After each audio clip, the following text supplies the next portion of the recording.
Hello guys, जय श्री राम। आज बहुत वर्षा होता तो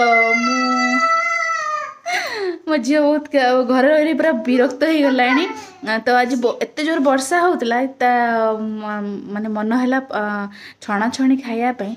तो मु केबे भी छाणी नहीं निमिकी।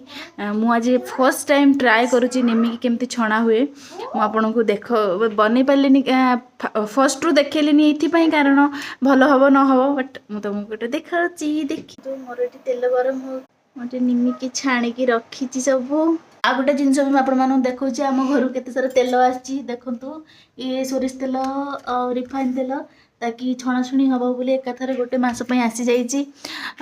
तो तो यहाँ गला गोटे पार्ट बट मुझे गोटे कथा सेयार करने चाहूँगी से समस्त लाइफ हुए मो लाइफ भी होची।